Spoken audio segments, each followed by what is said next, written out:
Selanjutnya dimohonkan masih di atas panggung, dan selanjutnya kami mohon berkenan Bapak Cakum menyerahkan wayang yaitu Semar Bodronoyo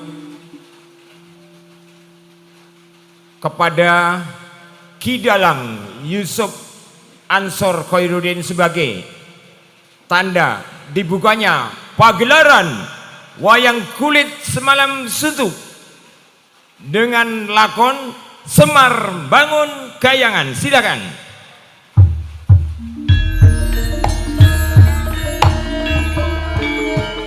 Terima kasih Bapak dan Ibu beserta kedua mempelai dimohonkan berkenan turun dari panggung.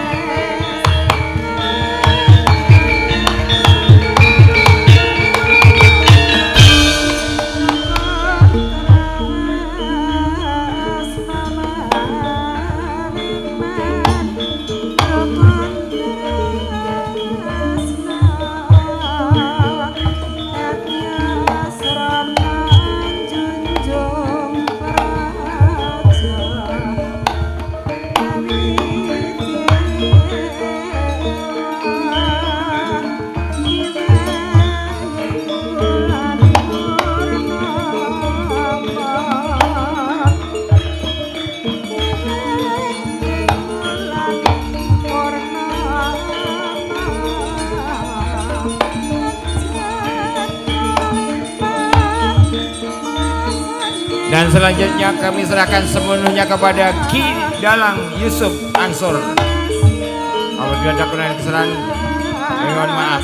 Wassalamualaikum warahmatullahi wabarakatuh.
Oh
wen sembaniring ulun kapur kori sangam rupengrat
Masireng kelahan jiwang kanan mamuju benwang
Omawit amartu silat pringgiwang jagat karono sirang tondo kabisaning bisana sono sinamung langaning wila pestu maksih lestantun lambang buddha sinandur tutul katelo tulo tetulat nuradeng maradya pinardita mengoto mangga tekap wasananing buta tawrengging pralambang matumbo-tumbo marma panggunggung sang Purwengkata sedebyan dumadining wayang Purwa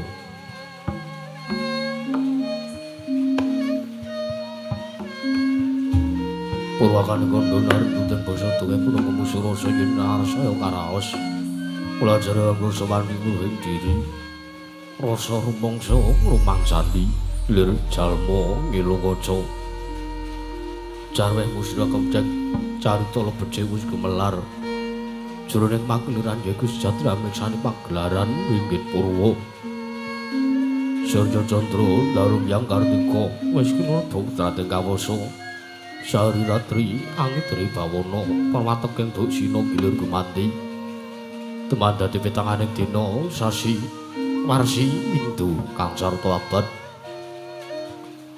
dodong lan pangkar tumangkar kaya sinurambun kaya jalmating krebya dada padhe kutu-kutu walang atungku burono yang Brataya dada brana tanpa wicalan padang terapan sinari Sanghyang Retnawi ingkang arsa merbawani jagat mungguh jagat wetan tumungguh-mungguh mungguh enggal-enggal garabang merkangga lamun kayak saya dilat-dilato bumi saya tahu sumrup sang jibang ngarangko kantos semeblak kanan gereng abang ismu cenar kabar paman sinari Sanghyang Basanta saram tukaton ijo ruyu-ruyu hamangku gunung ingkang biru moyo-moyo bojo ing gunung pinemulan Kendanu kasiring Prabancana lenggat lenggut nganti kaya gunung Makutha Mega. Tanda wis dangu seleng kamlodase delelo arsa ngapa ya buka karo Tegal Sawahi. Anglur silur tanana bedhoti sedang bisa sendonan. Sindenan mikul karo lugunde anggere ngrojo kayane.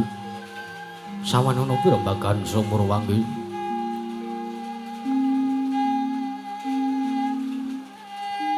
Sang Hyang Arkasa ya dangu inggil wis katon melok sinaring jagat durung keblap papat lur kidul Kulon.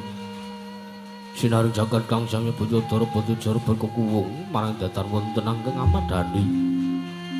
Kengkong praja negaring Amarta, ya praja negaring Indraprasta, ya negaring Wanamarta, ya negaring Cintapura, ya negaring Batana Kamarsa. Ing kono tuhu pinuju negari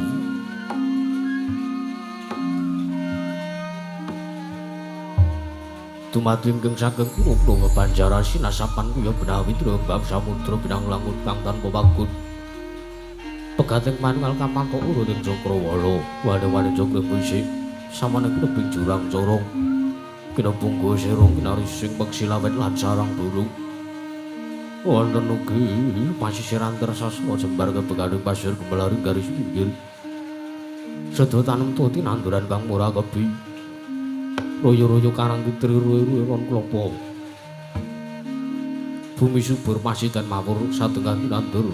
Pangkarku mangkar kawuryan dadi gunung-gunung kebanjaran ngrangsang langit lenggak-lenggok lambai bijil saking sendang-sendang ning tirtandi. Irine pira para prawi nampi wadhuk bentung-bentung kinari panggilaning sawah yang pategalaning Nara Kesma. Pokal panglunten bebasan datan bumi sacengkeng keng selo. Sedaya nangga kang murah kabi panjam dari sang gelar pasar pinanja jaruk misari kang pinangga Pratiwi. Pategal Kepluwijaya kang angker bojo godhongane ambek kowe nganti kaya manglung-manglung pipitane. Polo kependhem, polo kesimpar. Polo kemantung sadotan kuciwa cinawit. Ingon-ingon aja kaya dewen sansaya ngrembaka lamun siang aglaring manggonan. Lamun wanci sarap sore samya mulih marang kandange dewi-dewi. Datan ana carane kandhang nganggo kinanjeng palang lampet tembus saking tindak Durjana Cuti. Samya sayok saeka kamcang karo nuring nusa bangsa tuwin negari Indraprasta. Wana ngimbangi gunung anggung runuk somre lestari, ron tumurun rah tumerah. Sadya dadi urung-urunganing lingkungan, langkung-langkung lamun tinaliti sampun samya sameting sesanggeman. Sampun tebih saking lindasan saya sinan saya, wadamna dananing mumat sinamatan. Daya dinayan. Suwi-wiji mapan sejatining jejiban kang pinuji temah mawujud manunggaling cipta rasa karsa babar karya kenging binasake negari Amarta iku semua lagi manjing marang jaman kencana panjang kunjung masir pawukulo jinawi kemari pangarta tata Turaharja dasane guru kang gedhe bore padhang jagating dhuwur kuku setor padu kunjarane turta kasujuring kanca praja. Lah senata wau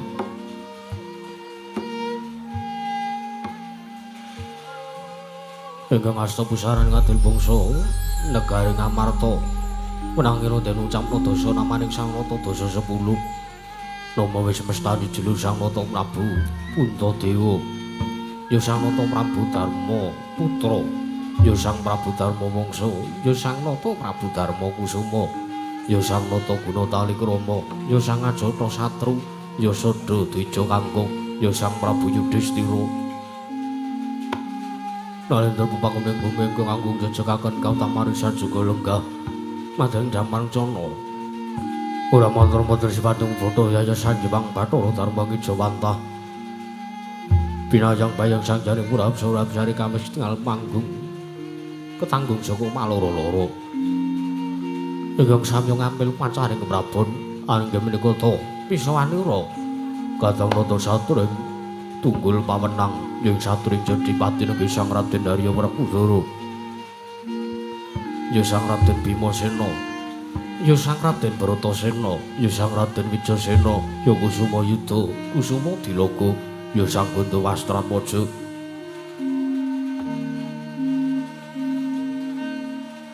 Satru kakabit tukso kodhek wong simbar jojo tutuk kasinungan kasektene duwe. Bebasan binatang mendat jinolo benter tinumbang begong sinuduh putung. Lodatan mukang didadosaken bebeteng tinanggulanging raja negari Kamarta. Sumambung pisawan nyurup panengah Pandhawa.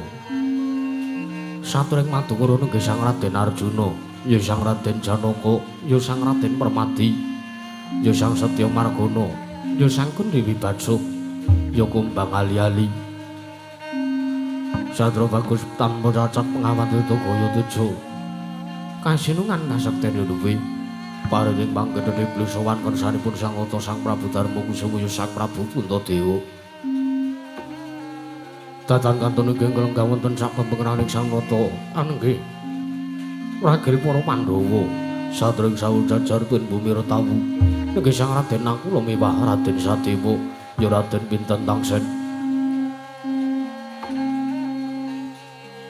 Rong tidhem permanem datan robane walang alisik nalika semanten dadya gandel Gurawalanata ing Amarta Sang Prabu Darma Kusuma dupi ngawuning andi prawipun ingkang Raka Nata Ndrawati Sang Prabu Sri Bathara Kresna.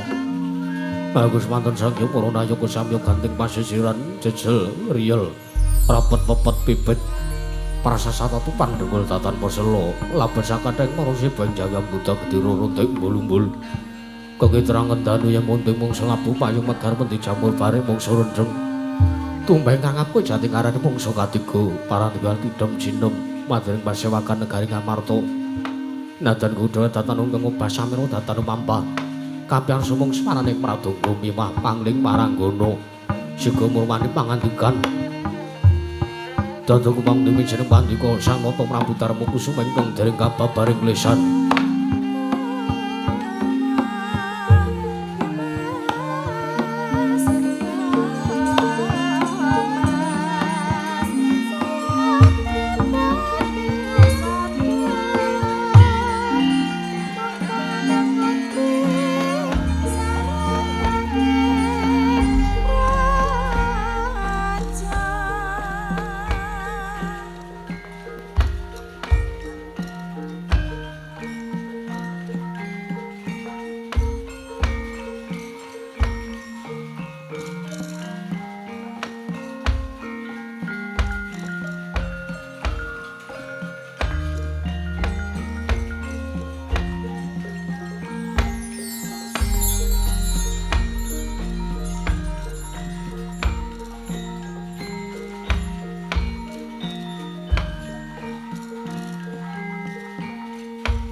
Tore mangken tanpa sireng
Sri Tinon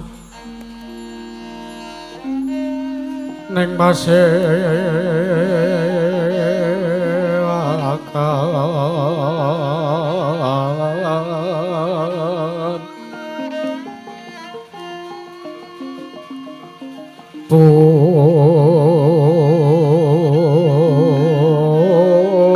busana maneka warna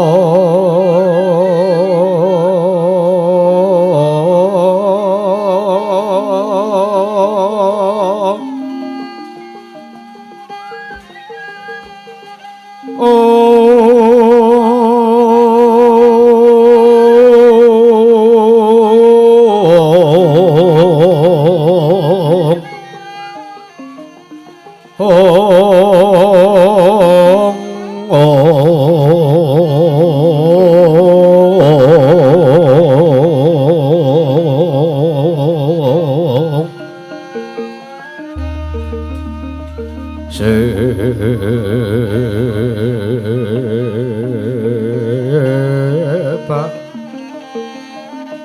Puspitengu Dyono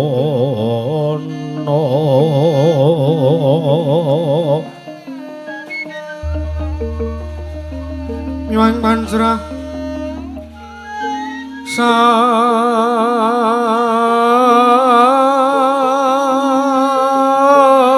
Sarwarukma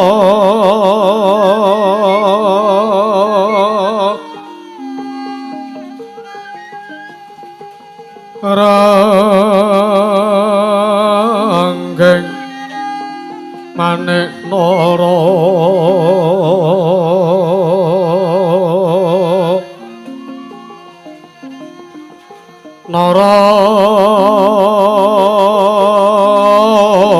Narawata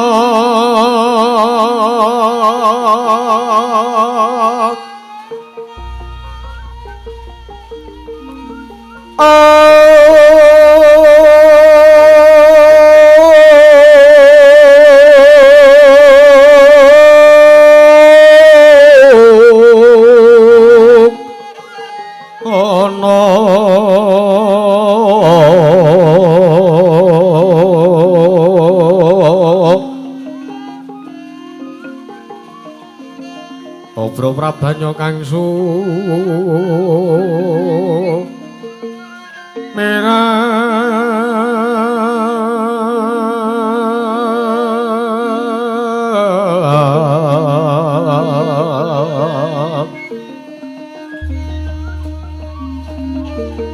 Kenyaring teca laliwaran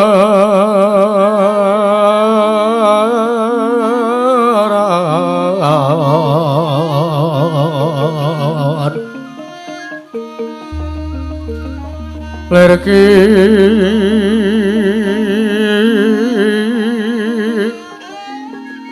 lasi siring adet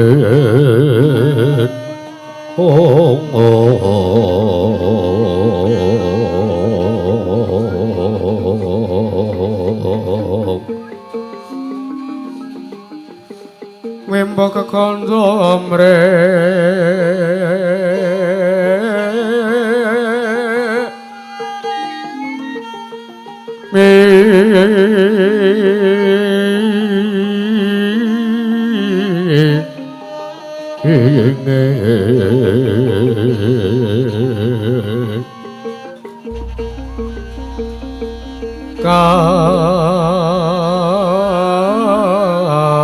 Tiupeng ma ruto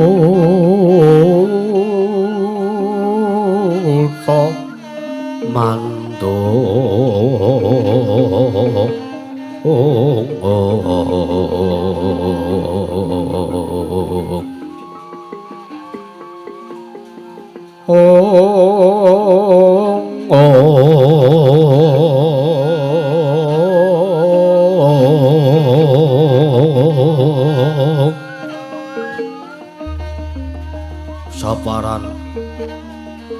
mangambar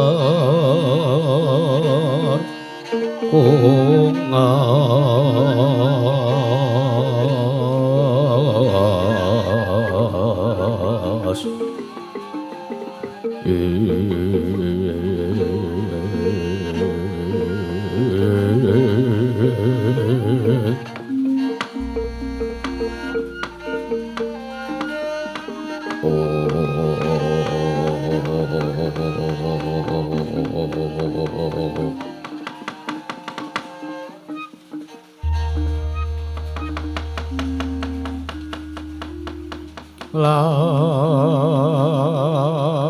lamun sira angga guru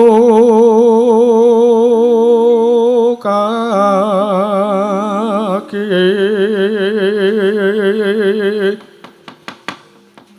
amilya manungsa kang nyata ingkang becik martabate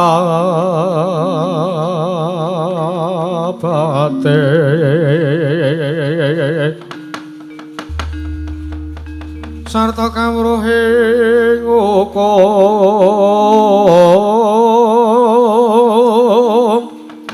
kang ibadah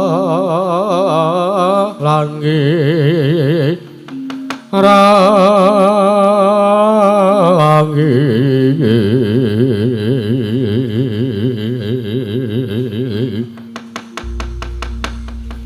syukur oleh wong tapa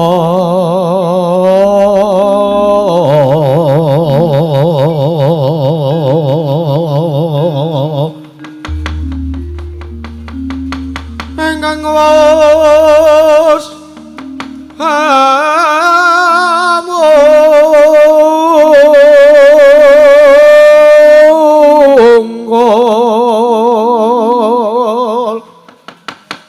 tan mikir pawehing liyan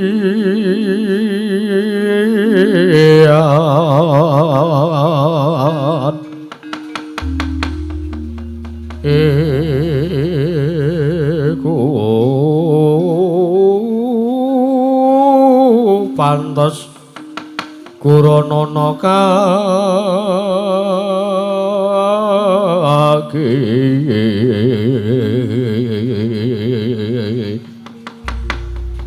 sartane kawruhana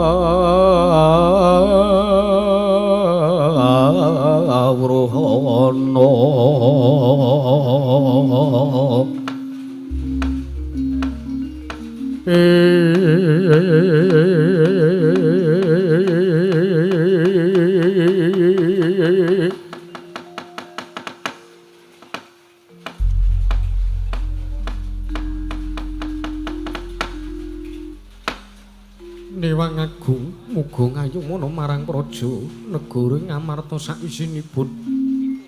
Nun mangke Koko Prabu sewu-sewu kalepatanipun ingkang rayipun Darma Kusuma tadah wadana. Dubing sak mangke kula nampi rawuh jengandika paduka Kanjeng Koko Prabu Sri Bathara Kresna wonten Praja Negari ing Ngamarta.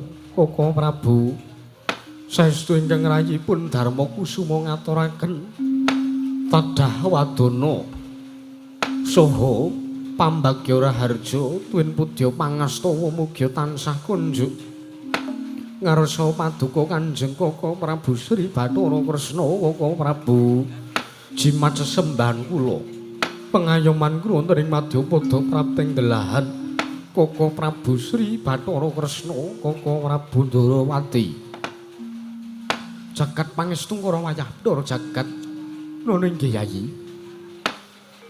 sampun kemareng katimbalan padukane bali dhumateng pisanipun ingkang Raka Ndarawati ing sakmangke damel bombong bilawanipun manahipun ingkang Raka Ndarawati dupi kula tampi tindakan paduka Yayi Prabu Darma Kusuma. Yayaji saestu pudya pangastawa pun pambagya raharja sampun ingkang Raka tampi akarya bombong tias penggalipun ingkang Raka Ndarawati mboten langkung Ingkang Raka Indrawati ngaturaken salam taklim kula mugi kunjuk ngarsa paduka Yayi Prabu Darmakusuma Yayi Prabu Puntadewa. Nggih Koko Prabu kepareng paduka ngaturaken salam taklim dhumateng ingkang rayi sampun kawula tampi karya Jundaka Panglingga Murda mawa ana kabagyaning gesang ingkang rayi pun Darmakusuma. Mboten langkung kasekecana ingkang langkung prayogi lenggah paduka Kanjeng Koko Prabu Sri Bathara Kresna wonten praja negari Ngamarta menika Koko Prabu. Yayi, kula kinten sampun boten kirang prayogi. Besawanipun ingkang Raka Indrawati dinten sakmenika wonten Datulaya praja negari ing Ngamarta Yayi Prabu Darmakusuma. Wah.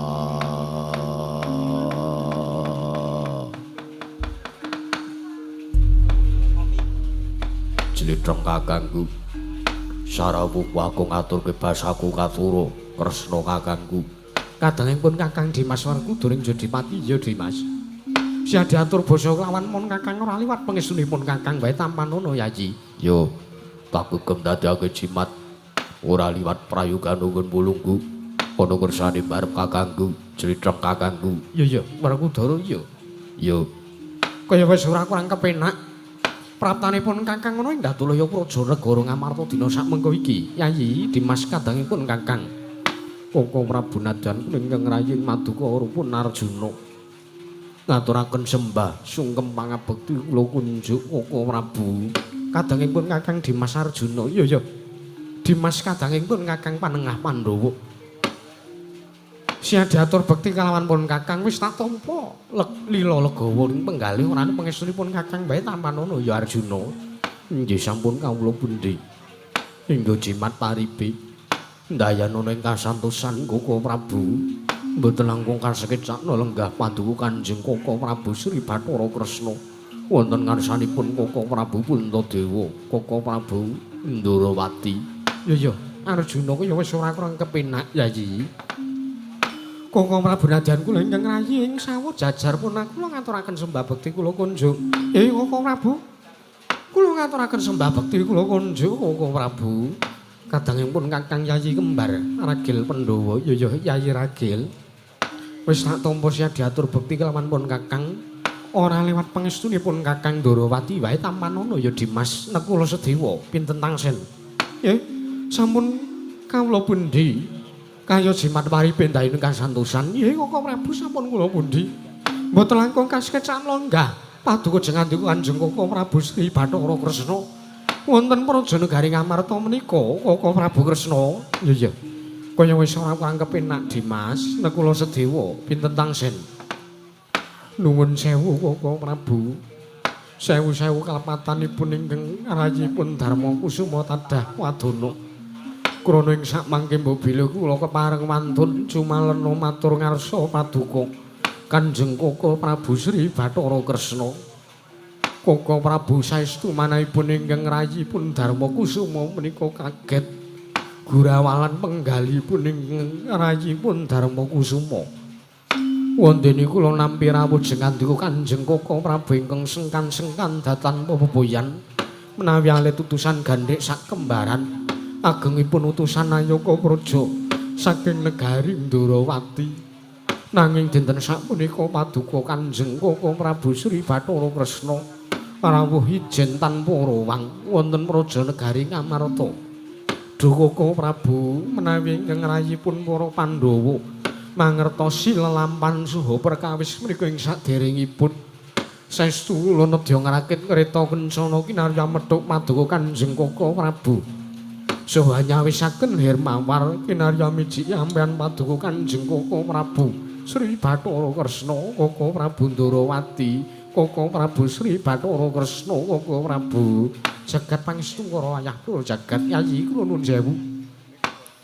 Estunipun tata upacara kaprajan ingkang kados mekaten menika kula wau mboten trep menawi dipun pisungsungaken dumateng ingkang Raka Indrawati jalaran kula pendah-pendah sowan wonten Praja Negari ing Ngamarta sowan ngersanipun para Pandhawa menika tartentu kula ngasohaken raos tresna dumateng kadang-kadang kula para Pandhawa semanten ugi menjang menawi wonten sela sanika kewajiban kaprajan sing andika Yayi Prabu sakadang Pandhawa kula aturi tetinju dumateng ngawontenan Praja Negaring Ndorowati Icalana kaicalana raos jigolan perkewuh Durgamu Sangga Runggi Negari Ndorowati karengku kadidene negari Ngamarta inggih negari Paduka piyambak Yayi mekaten Koko Prabu wonten ingkang dados tandha pitakenipun ingkang rayipun Darma Kusuma dinten sakmenika Paduka Kanjeng Koko Prabu rawuh wonten Praja Negari Ngamarta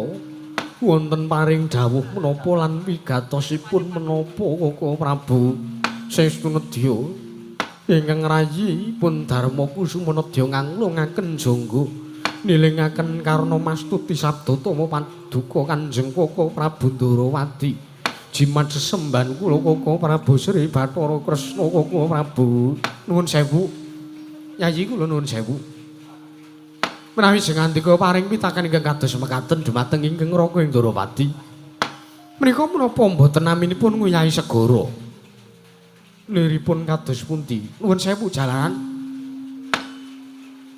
ingkang gadhahi ancas gegayuhan Paduka ngrawuhaken ingkang Raka Ndorowati menika inggih Paduka piyambak coba dipun emut-emut tigang ari kapenger jeng andika Yayi Prabu Darma Kusuma atur nawuh dumateng ingkang Raka Ndorowati supados ingkang Raka Ndorowati pun Sri Bathara Kresna sowan mrapta wonten Praja Negari Ngamarta malah sakmenika kula ingkang badhe nyuwun mriksa dumateng Paduka Yayi Prabu Darma Kusuma kula nedya nungsung pawarta wonten wigatos menapa dene Paduka Yayi Prabu nimbali dumateng piswanipun ingkang Raka Ndorowati menawi wonten wigatos nami kepareng tumunten kawedharing kathah nanging menawi wadi tumraping para kadang stanawi kula dherekaken manjing wonten telenging kedaton catur netra kalawan ingkang Raka Ndorowati Yayi Prabu Darma Kusuma anjrenggang puspita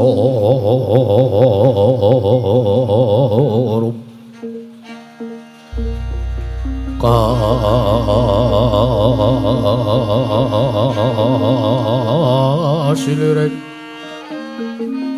samirana mrih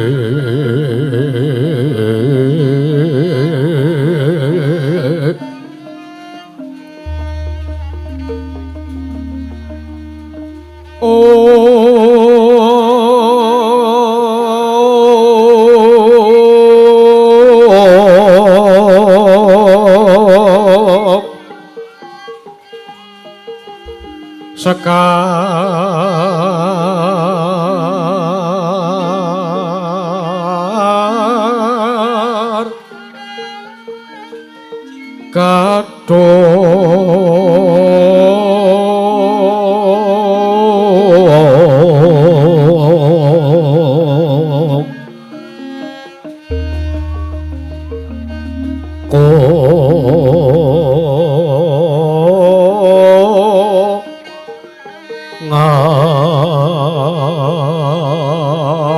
ngas kandanya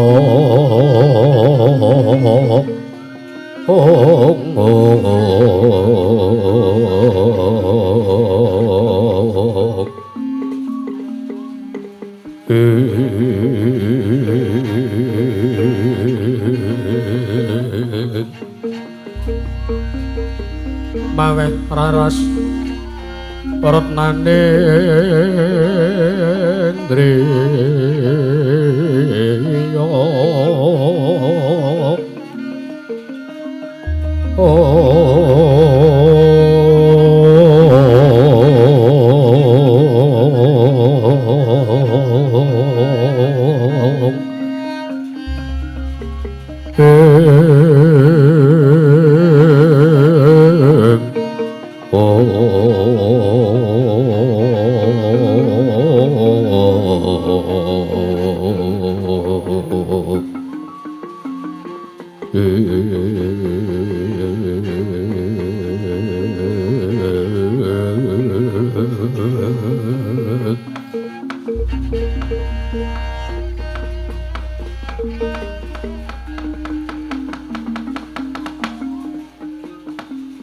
jagat mangestu para wayah Ndara jagat sewu-sewu klepatanipun ingkang rayipun Darma Kusuma tadah wadana Koko Prabu kula nyuwun pangapunten krana saking kemajiban kaprajan negari Ngamarta ngantos kula kalimput lan kesupen kula ugi kelepian bilih 3 hari kapengker kula atur nawala dhumateng Paduka Kanjeng Koko Prabu Ndarawati malah sakmenika Paduka Kanjeng Koko Prabu Ndarawati sampun kepareng rawuh ngabiyantara wonten Prajanegari Ngamarta Koko Prabu saestu ingkang rayi nyuwun pangapunten Koko Prabu nggih mboten dados menapa Yayi jalaran menika sampun wajibanipun ingkang Raka Ndarawati kathah ingkang sami nyebataken lan sampun termaca bilih para Pandhawa gangsal Pandhawa 5 kaliyan Nata Ndarawati menika ngibaratipun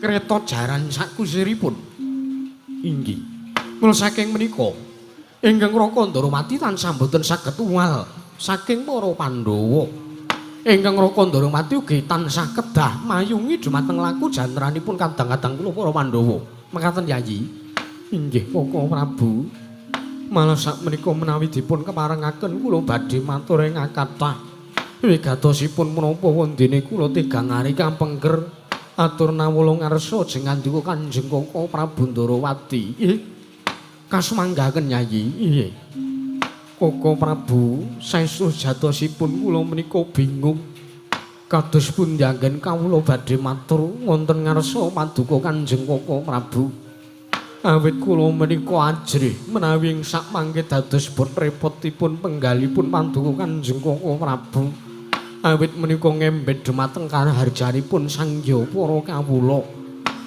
wonten Prajanegari Ngamarta ugi ngembet dhumateng kawontenanipun ingkang rayipun Darma Kusuma ugi ngembet dhumateng kawontenanipun rayi padukapun para Pandhawa kula menika ajrih menawi sak mangke dadosaken mboten dadosaken renaning penggalih Paduka Kanjeng Koko Prabu Sri Bathara Kresna Koko Prabu Ndarawati jagat pangestu ngara nuwun sewu Yayi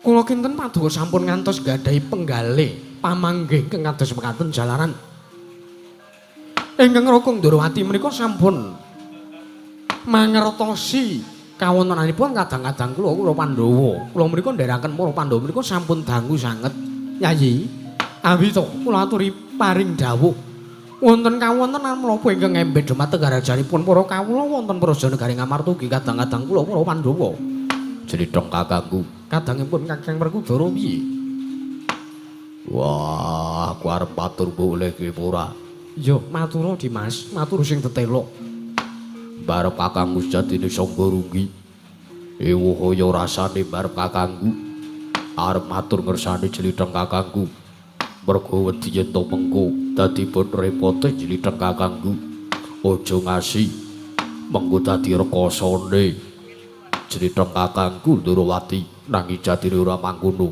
iya mangerti yo kalamun wusana 3 sasi ya 3 candra iki negara Ngamarta Ketaman Pagebluk ora ana sing bisa nambak rekaning praja wadaling praja Ketaman Pagebluk negara Ngamarta durung ana sing bisa maloyake mula kang saka kuwi Gandeng barep kakangku ngaturi rawuh barep utawa Jlithong kakangku ning Prajanegara Ngamarta gagi paringa dawuh sawangen kaca paisan ana kahanan apa sing edap-edapi ning Prajanegara Ngamarta nganti bisa dadi kedadean Ketaman Pagebluk kaya ngene akeh kawruh sing esuk loro sore ketiwasan sore loro esuk kapraloya akeh kula kang saka kuwi wah sing dadi karepane barep kakangku lan kadang-kadangmu para Pandhawa Jlithong kakangku bisa nambak rekaning praja sartane bisa ndadekake srana usadaning Prajanegara Ngamarta Jlithong kakangku jagat pangestu kara wayah loro jagat kula nuwun sewu lho Yayi nuwun sewu kaget sutaning penggalipun ingkang Raka Ndarawati sareng kula nampi aturipun kadang kula panenggak bilih Negari Ngamarta sampun wonten 3 candra menika Ketaman Pagebluk kula nuwun sewu estunipun 3 candra kapengker kula ugi sampun ngraosaken sami kaliyan ingkang dipun raosaken Dening kadang kula panenggak jebul tinemunipun sareng kula taliti wonten Praja Negari Ngamarta menika kula ugi ngraosaken bilih Negari Ngamarta ketaman pagebluk Mayangkara. Nggih, Koko Prabu nggih. Lan sakmenika kula nuwun sewu. Kula badhe nyuwun priksa ngarsa paduka Kanjeng Koko Prabu utawi Yayi Prabu Darmakusuma. Yayaji kula nuwun sewu. Menapa Tigang Candra menika Negari Ngamarta pendak-pendak ngawontenaken pasewakan wonten salah satunggaling perkawis ingkang boten jangkep nalikanipun paduka ngawontenaken pasewakan wonten Datulaya Praja Negari Ngamarta.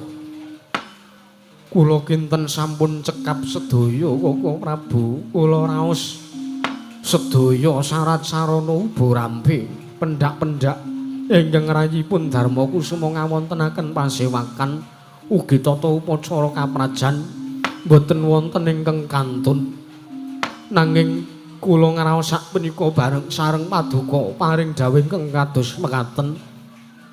Kula ngraos bilih wonten salah satunggaling perkawis ingkang radi ganjel wonten sak madyaning penggalipun ingkang rayipun Darmakusuma. Lah menika to Yayi, nuwun sewu. Menika ingkang kedah dipun taliti, cobi dipun penggalih, dipun padosi perkawis menapa ingkang dadosaken jalaran pagebluk Mayangkara dawah wonten Praja Negari Ngamarta. Werkudara barep kanggo apa? Siadi ngerti apa ora apa kang dadi jalaran? Wah, aku ya ora ngerti. Yen to ngerti, luwih dhisik wingi-wingi. Wis tak tambah rekaning Praja wis tak tambani. Negara Ngamarta wis waluya nirmala temajati jati temah mulya. Nanging tekan seprene aku durung bisa mangerteni kang dadekake jalaran. Praja Negara Ngamarta ketaman pagebluk kaya ngene iki mbarep kakangku. Werkudara, ana dawuh apa Kresna kakangku? monggo dhisik to. Yen to Siadi ngerti marang kahanane kadangmu panengah mesti ra ya ngrasa ping pira adimu Arjuna ya Janaka panengah iki ora ketemu kelawan Kakang Semar. Wah, 3 sasi iki. Jerone 3 sasi iki aku ora tau jlamprung sowan prapta ning Karang Kadempel. 3 sasi iki ya 3 candra iki jlamprung mung mapan ning Praja Negara Ngamarta. Apa kuwi sing dadekake jalaran Janaka ora methuke karo Semar? Dudu kok kuwi Yayi. Nanging Kakang Semar sing ora prapta melu utawa nindakake kemajiban kaprajan ning negara Ngamarta.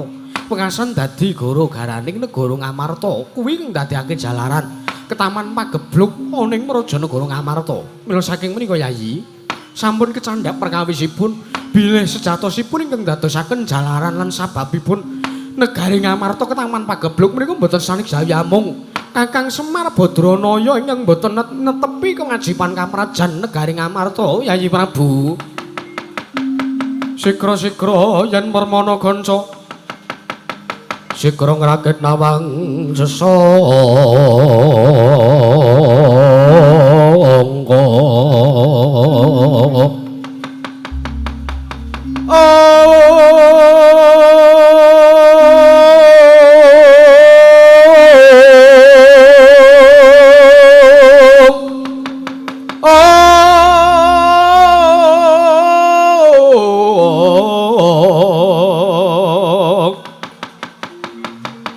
Nalendra mbek marwa sing sang katriku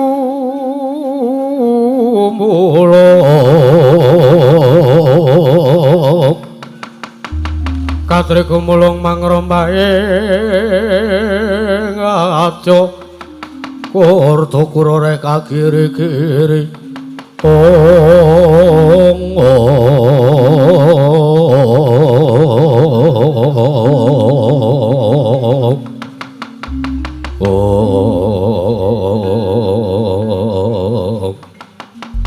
Madane kawontenan Praja Negari Ngamarta nalika semanten Tata Ngamarta nampi pangandikanipun sabda tama saking Natandrawati Sang Prabu Sri Bathara Kresna.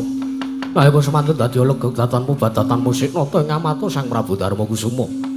Nalika semanten dadosaken pardu ujaring wong Minang Warjo jaya mangkat cok kasaru dasaring pertolo kasaru gedering jopo yang ngarsa tangkeping purko masiban bodo ambu apa dadi darurani orang macana putri kajeng penduduk saka watel jami ampung sewani puntusan saking karang kadempel negeri sang kelurah petruk kantong bolong sumawon kelurah bagung ingkang wonten pinggan mandaring Datuleyo Praja beber-beber pindha sata mentarangan mangono mangtes paring dri kanca rodaya piak-piak jaluk dalan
Sinong wati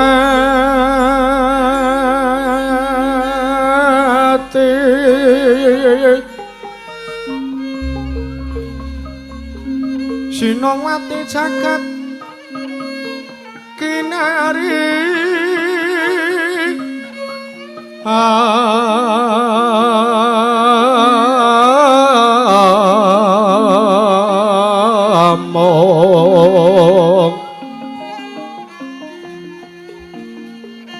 Mbak lumembak ombak ing samudra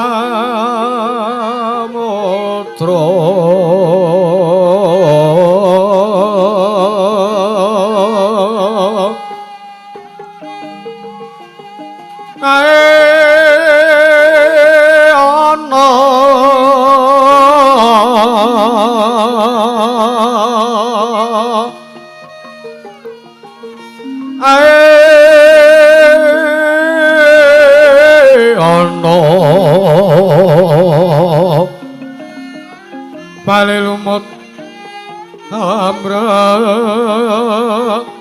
kanggang awito denjeng-denjengan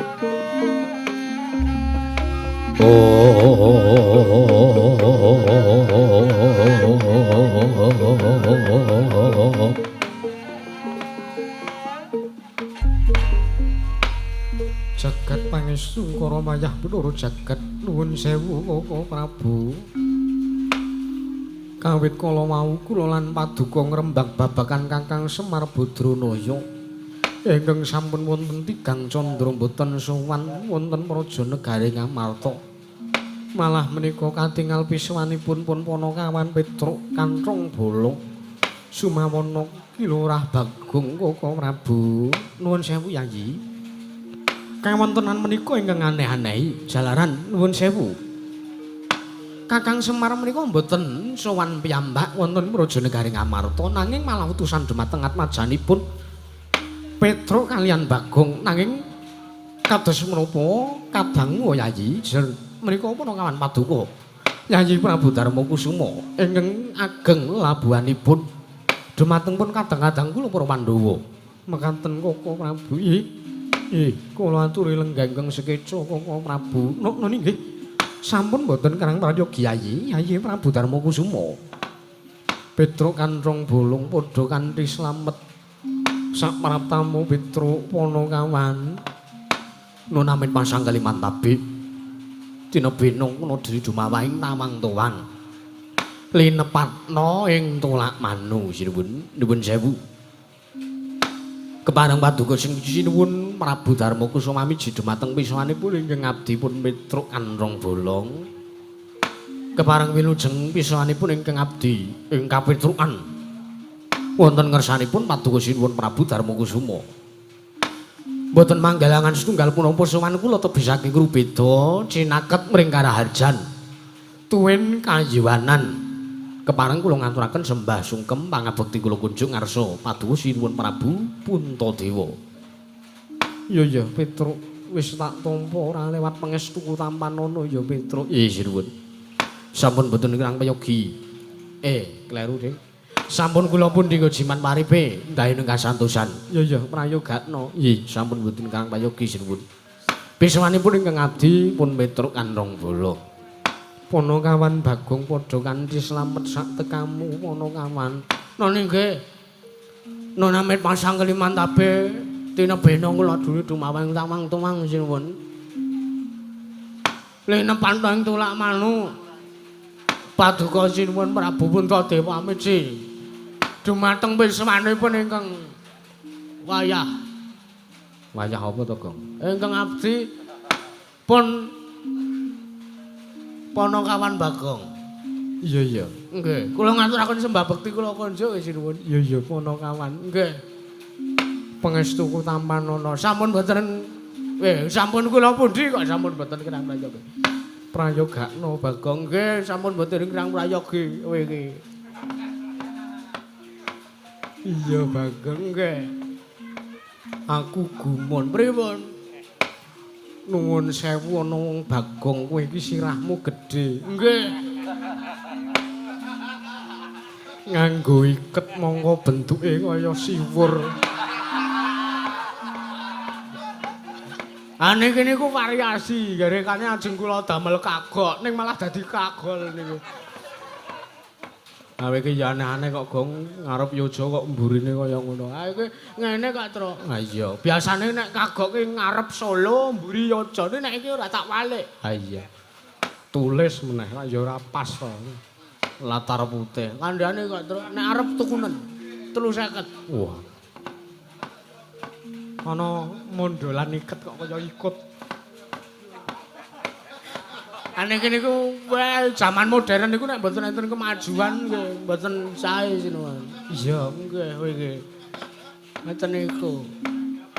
Petruk Kanthong Bolong padha kanthi slamet sowanmu Petruk. Nggih, sinuwun Ndrawati sampun mboten kirang prayogi sinuwun. Bekti kula kunjuk sinuwun. Iya, pangestuku tampanana Panakawan. Nggih, kula pundi. Ponokawan Bagong padha slamet kamu. Sinuwun Darawati. Iya Bagong. Nggih. Wilujeng bekti kula konjo sinuwun. Ya pangestuku tampanana. Nggih. Sampun kula pun dinggo jimat maripe. Ndayanana ingkang santosa sesuk tak benangke lingguhan. Ah, ngeten tak kepenak. Arep Pandara Janaka ketutupan kuwi iso nyewara. Iya. Petro padha slamet kamu. Ndara Werkudara. Iya. Wilujeng bekti kula kunjuk Ndara. Pangestuku tampanana Petro. Nggih, sampun kula pundi.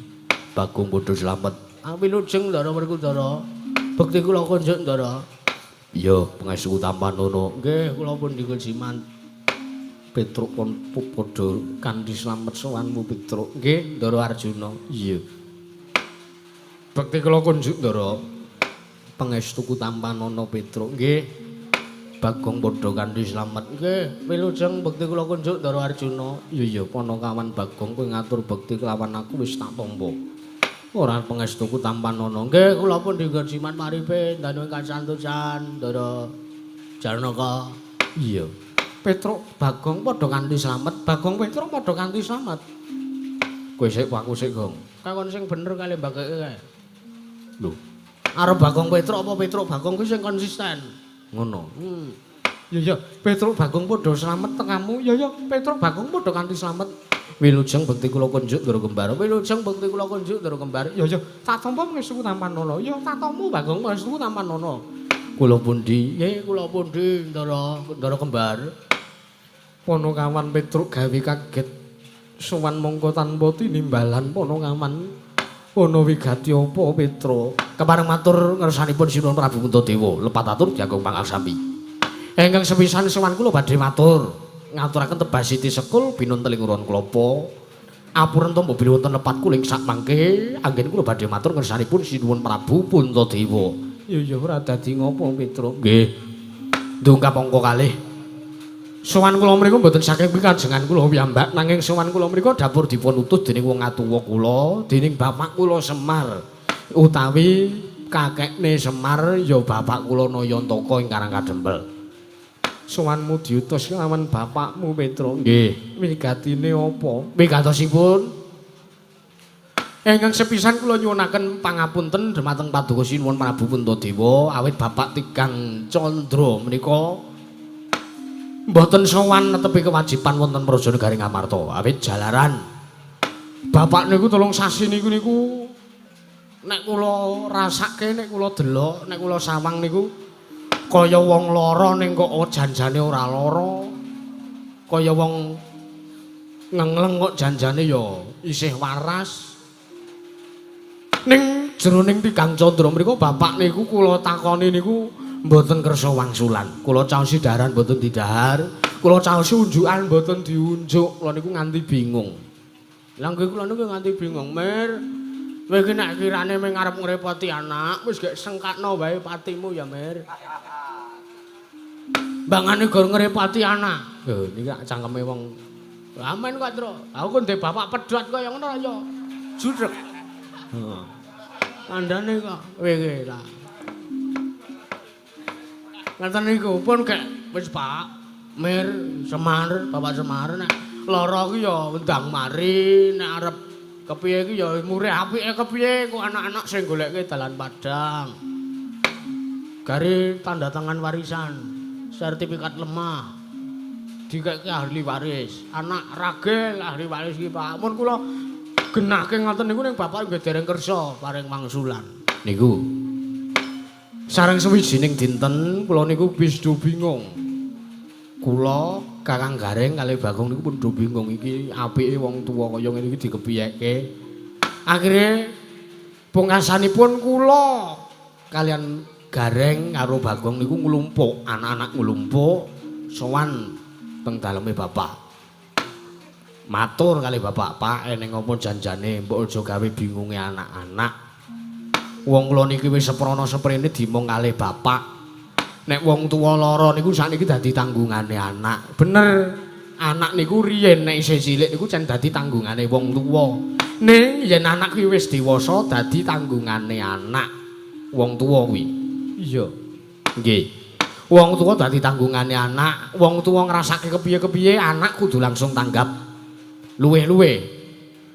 Wong tuwa kuwi kudu digatekake karo anak-anak luwih-luwih anak ragil. Truk kowe ora nyemoni aku lho, Truk. Wah ya ora ki jan pantese ngono kok, Le. Ana aku karo Semar kuwi senglite ra jamak-jamake. Wus. Karo bapakne kaya ngono kuwi ora. Kula matur kaya ngoten niku bapak terus krekel-krekel awake obah. Terus tangi, sikile sing waune tendu ramben diduke terus bapak lenggah.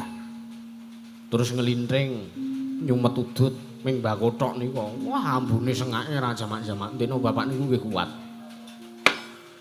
Tumuli bapak paring dawuh, Dole Petro, aku janjane ngene iki ora kok lara awakku ki ora. Aku ngene iki janjane ora kok aku ki ngengleng, ora kok aku ki pedhot ki ora. Ning aku ngene iki bingung. Lho, bingung sebabe? Bingung ngrasake kahanane para kawula negara Ngamarta sing suwe saya suwe tak rasake kok saya morat-marit. Sing suwe tak saya suwe tak rasake kok para kawula negara Ngamarta kuwi padha ora gelem manembah marang panguwasaning Gusti, ora gelem nekani papan-papan ibadah sing ditekani ming papan-papan maksiat. Kaya tadine rum. Karaoke, ngaten-ngaten klub, ngaten niku cak piturute. Niku. Bapak ternyata niku bingung menggalih niku, ngantos kula takoki mboten kersa maring wangsulan.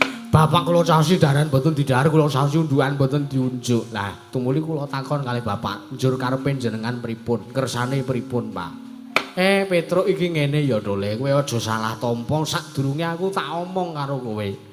Janjane aku ngene iki ora kok mikirke kahanane anak-anak, ora kok mikirke ekonomi, aku sak kulawarga, sak anak putuku ki babar pisan ora. Ning aku mikir lehku kepiye arep mungkasi pagebluk sing mapan ning negara Ngamarta iki. Saranane ya kuwi nggonku bakal mbangun kayangan. Kula krungu bapak ngendika ngoten niku kula maido. Lho engko sik, Pak. Wong sampean ki wong sekeng, wong melarat, wong ora duwe, kok arep bangun kayangan ki sing dienggo ragat apa? Tur melih nuwun sewu, bapak ki derajating ponokawan, kula niki derajating ponokawan, Gareng niku derajating ponokawan. Tangeh lamun kelakone cepak wurunge, paribasane, bebasanipun cecak nguntal cagak cebol gayuh wulan wuta ngitung lintang. Niku. Bapak ning atase bapak niki ping ponokawan kok anjeng bangun kayangan niku nuwun sewu, Pak. Niku gedhuwuren gegayane sampean. Petruk kowe aja salah tampa ya, Dole. Aku mbangun kayangan iki ora kok papan gedung, omah tingkat perumahan sing magurung-magurung kuwi babar pisan ora. Aku mbangun kayangan iki ora kok papane para dewa sing dilungguhi para dewa kuwi babar pisan ora. Ning sing arep tak bangun kayangan, tak bangun iki kayangane negara Ngamarta, ya morale para kawula sak negara Ngamarta. Aku arep mbangun pangartine kawula sak negara Ngamarta. Dadi kowe aja salah tampa. Kayangan sing tak wujudake ana ing negara Ngamarta iki mujudake kanan negara sing ayom-ayem tata titi tentrem, bandol ngrompol matsinamatan daya dinayan, ora ana regejekan, ora ana cecungkrahan, ora ana gegeran, pindhane urip ana ing kayangan. Kula mireng ngendikane bapak ngoten niku terus plong. Mergane kula wedi. Nek bapak nglakon bangun kayangan sing dibangun niku kayangane para dewa. Niku rak ngangge ragat. Monggo niki lagi sasi-sasi sepi to. Iya, nggih. Kula golek arep tuku rokok kowe gresek kok sinu. Iya, nggih. Yakin niku. Ngono kok terus ora mbok ngelincing ya wis jane ya Le. Aning mbakune Parjawa iki jan ora enak tenan ya. Ya wis mbahku murah kok ya wis. Apa anane ya ngono kuwi. Ha iya. Ngoten niku ngendikane Bapak. Lah Bapak ngendika ngoten niku terus kula takon, njur saranane pripun, syarat-saranane napa, lakune pripun kula tak mireng mengke ben anak-anak sing goleke, mengke ben anak-anak sing mlaku. Mergo ngambali atur kula sing ngajeng wau, Pak. Wong tuwa iki nek duwe gegayuhan kepiye wae, nek anake wis dewasa kuwi dadi tanggungane anak. Ambil saking mriku bapak paring dawuh. Petruk ora angel-angel kok syarate, Dole. Waton kowe gelem sowan ngersane Sinuwun Puntadewa, kowe gelem sowan ngersane para bendaramu Pandhawa. Kowe matura karo Sinuwun Puntadewa, kowe matura apa sing janjane tak gayo. Kowe matura anggonku bakal bangun kayangan iki nggunakake sarasrana ya kuwi sepisan Pustaka Jamus Nyang Jimat kelima sada sing dipun digawa dicangking diasta karo bendaramu Pandhawa 5 cacahe rawuh ana ing praja negara Ngamarta. Kuwi tok wis kana budhal mangkat. Kula ngaten terus kula klepat Bagong nututi. Rekane mboten ajeng melu. Ning bareng ngerti nek kula niku digawani dhuwit 100 kalih Bapak Bagong terus semangat. 100 e. Kelong 30 iso tak go tuku udut itu. Ha iya. Udut sing wernane ireng kae sasatenor apa? Ya ora ngono kuwi to le. Ora. Dinaidet ki tuku sing udut ki sing enak-enak kuwi ki. Ha iya. Masa udut Bagas. Ha iya. Niku. Lah mila saking mriku sowan kula sinuwun sepisan ngaturaken menapa ingkang dipun pigatosaken utawi menapa ingkang dipun gayuh dening Bapak Semar angka kalih kula badhe nyuwun ngambil wujuding pustaka Jamus Nyang Jimat kelima sada. Ing sakmangke paduka Pandhawa gangsal cacahipun badhe kula aturi rawuh wonten Praja Negari Ngamarta. Sinambi mundi pustaka Jamus Nyang Jimat kelima sada. Menawi dipun keparengaken kula ngaturaken panuwun ingkang tanpa pepindhan. Jalaran kula sampun nyawisaken titian.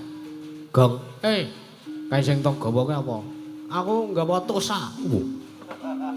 Ora ditumpake tosa. Ya ben anane duwene kuwi kok, Tru. Arep nyewa Pajero ya larange ra jaman-jaman.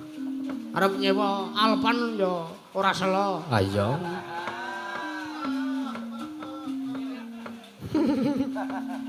Ngawur ora. Nek tosa ya tosa kok, Tru. Ha iya. Ha mriko nanging menawi mboten dipun paringaken alasan sababipun menapa kula nyuwun katerangan ingkang gumathok cekap semanten atur kula. Wassalamualaikum warahmatullahi wabarakatuh. Jagat pangestu kara wayah turu jagat panakawan wonten dawuh.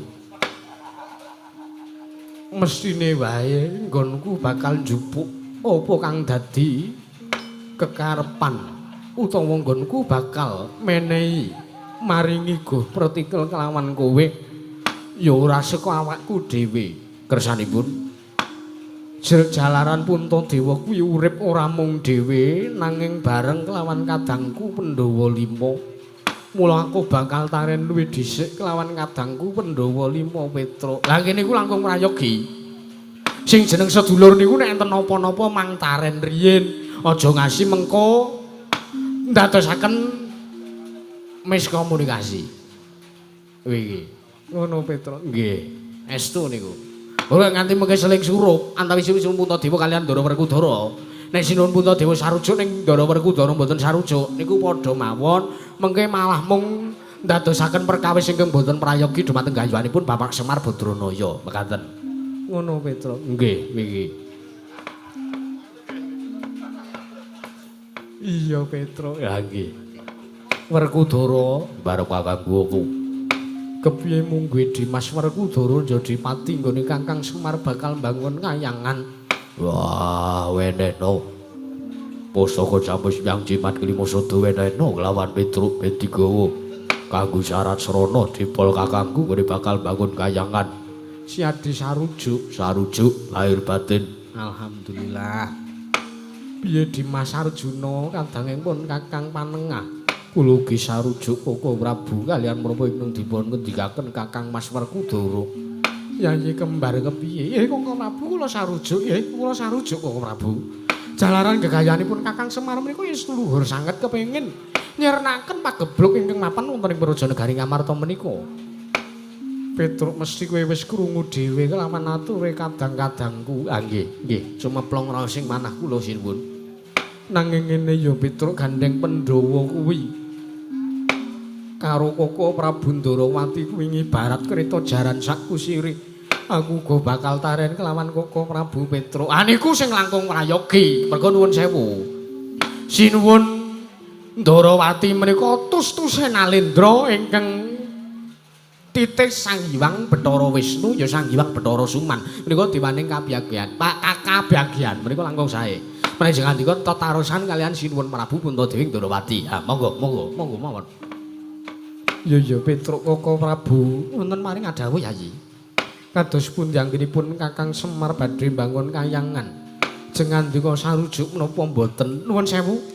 Menawi kula dipun keparengaken majeng anggen kula sowan, kula badhe majeng matur kalian Petro Kantong Bolong. Inggih Koko Prabu kawula sumanggaken Koko Prabu. Yayi.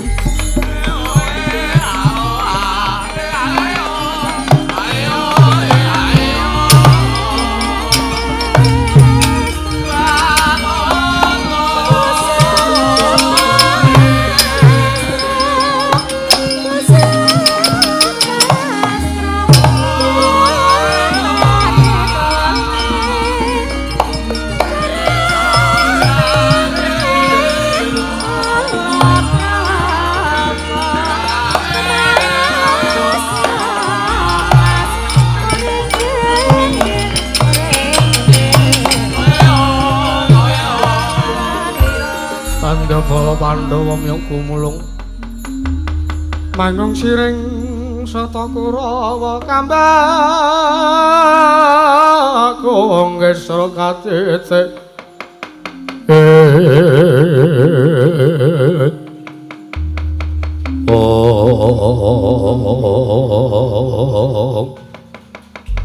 Panakawan Petruk Kantong Bolong wonten paring adhawuh sinuwun Ndarawati niki. Iya Panakawan nggih. Wonten dawuh napa atik maju? Petro wonten dawuh. Blaka suta blangkutang terus nang wae sadurunge tanpa aku ngilang-ilangi rasa ngapangabektiku lawan bapakmu ya Kakang Semar Badranaya. Nggih, keparengipun.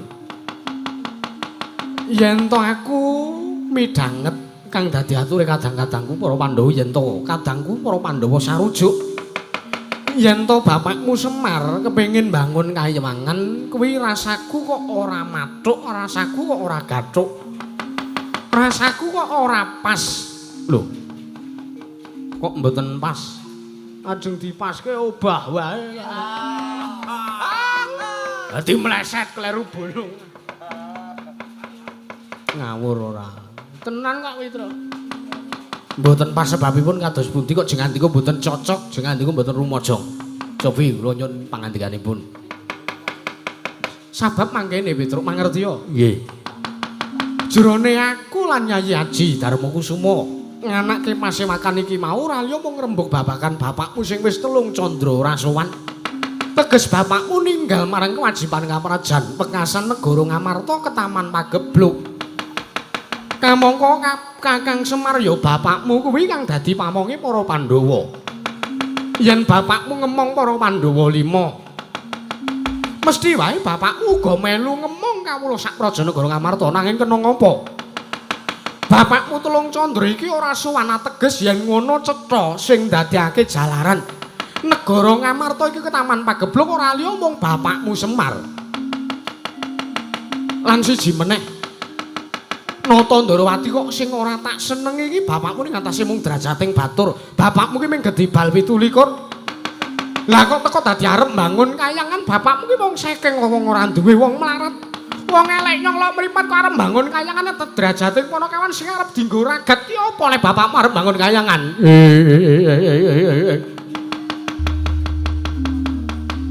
Caca muntabler kenentap duka yayasine biyen sinabet mring sagedeng.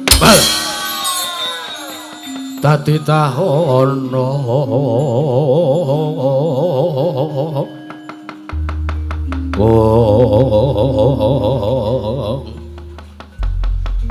nuwun sewu layak to layak kula dugi mriki niku kula krungu suwanten Sinuwun Ndarawati rasaku kok wis mangkel rasaku kok wis ora kepenak kula rasak-rasake jebul pangandika paduka Sinuwun Prabu Ndarawati niku nuwun sewu gawe lara atine Petruk. Kowe arep lara ati, kowe ora trima karo kang dadi pangandikaku. Mboten, babar pisan mboten. Nuwun sewu sinuwun.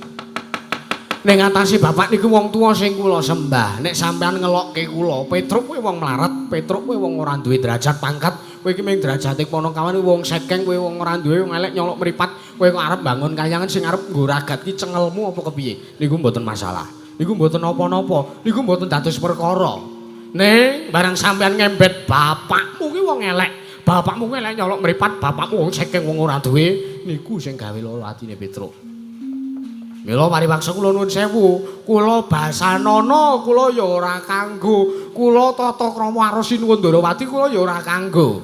Merga nuwun sewu, Bapak Semar sing jenengan Nina, Bapak Semar sing jenengan elek-elek niku wong atuwa kula niku luwih tuwa karo sampean. Tur nuwun sewu, Petruk niki ya luwih tuwa saka Nata Ndarawati. Mila saking mriku nek kula ora basa karo sampean ya ora dadi ngopo sinuwun. Niku. Lho. Malang kerik sak geleme dhewe ya ben. Kowe arep wani karo aku. Wantun kula mboten wani sebab napa? Kula dhisik niku ora tau wedi karo sing jenenge Nata Ndarawati kalih bendara-bendara niku kula janjane mboten wedi. Ning merga kula niki ngelingi derajat kula niki luwih asor, derajat kula niki luwih ngisor. Derajat kula niki mung wong cilik. Kula ngrumangsani nek kula niku ora pantes muni sing akeh-akeh, kula niku ora pantes nyucuh para bendara niku kula ngrasa ora pantes merga kula wedi nek kuwalat. Ngaten. Ning sakniki gandeng kula rasa sedaya niku kok kula tata krama teng mriki pun mboten enten gunane. Aluwung kula pecah wonten Prajanegari Ngamarta mawon sinuwun.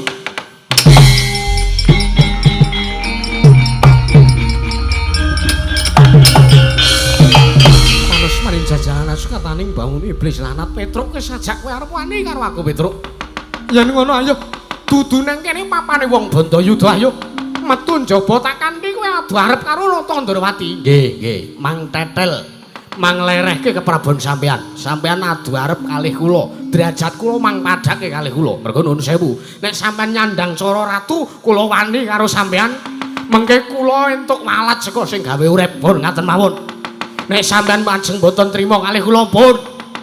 Wekdal niki mboten enten tabete Nata Ndarawati kalih Petruk kantong bolong kula ora sudi dadi panakawane sampean.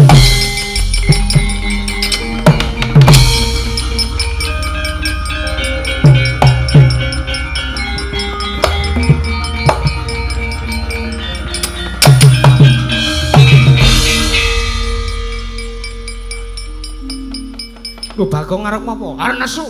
Lho. Kowe wani karo aku. Wani. Wak tamani senjata cakra ora dedel duel utekmu aja takon disa. Lho apa kowe duwe? Ayo nyilih kowe kok. Semangkean, apa dikira sampean ngece bapak kula ngoten niku kula ora lara ati napa? Sampean ngelek Semar niku napa kula ora lara ati? Hah? Sampeyan niku ndek perasaan apa? Nek kula niki waktu siji wae kula gemateni sampeyan sing kadang-kadang ngelek-elek waktu kula. Bagong rasanange meneng kowe ngapa kowe? Wah. Aku bendaramu to waneni. Nuwun sewu niki kanane niki kula arep sinuwun Ndarawati niki perkarane dudu kalih sampeyan. Niku sinuwun. Mboten napa-napa. Kula mangece mboten napa-napa. Wong kula nggih kere tenan, bapak nggih kere tenan. Nek ngendikane sampeyan niku sing kula rekam. Kula atur kowe bapak ora nesu nguntal negara Ndarawati aja takon terus karo iki niku.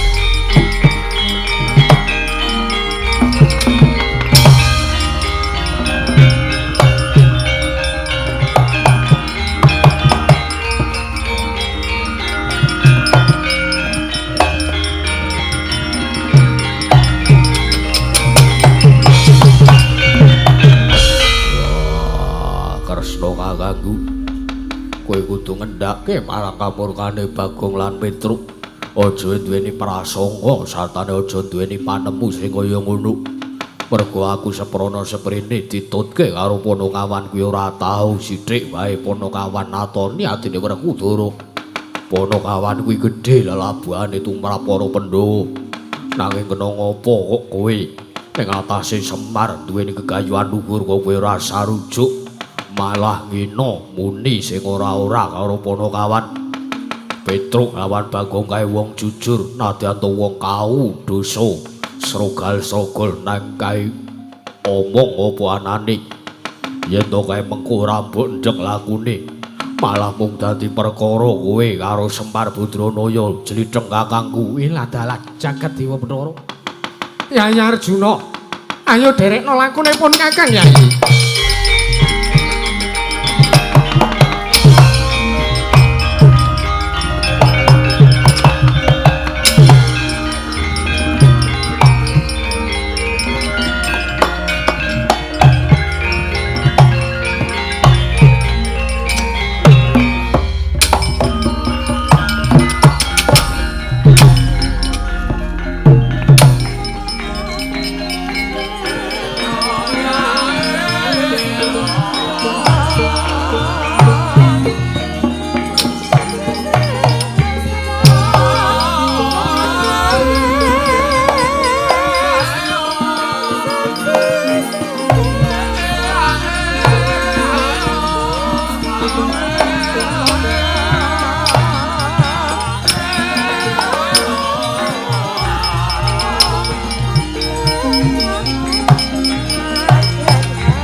kakangku apa? Kepiye mung kowe siadi? Nyawang lelakon nyumurupi lelakon kahanan Prajanagara Ngamarta saiki. Wah, aku kok ngrasa ora gumathuk. Kelawan criteng kakangku ning atase Semar ya dipol kuwi kegayuhane apik teko criteng kakangku ora sarujuk kelawan apa kang digayu. Iya, yen mangkono para Pandhawa sartanipun Kakang kudu kepiye di? Ayo sowan ning Karang Kadempel Pandhawa godhang siji, Pandhawa mung ning papat ora dadi perkara.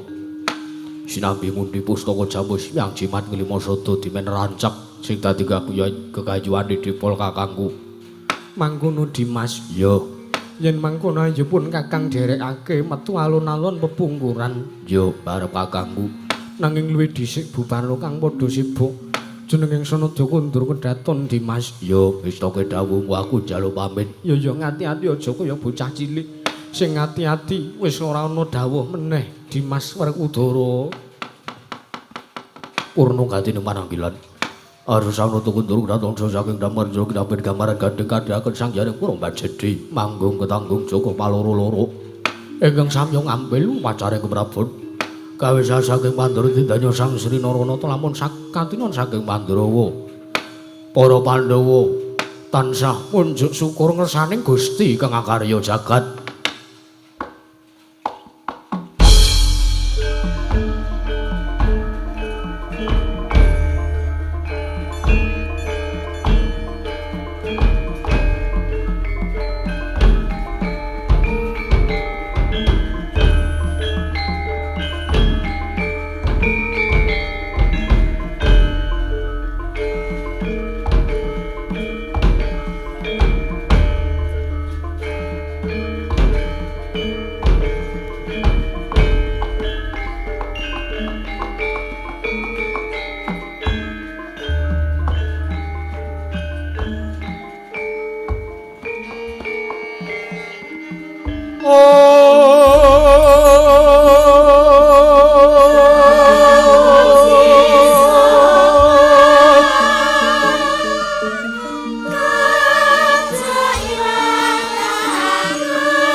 Hey.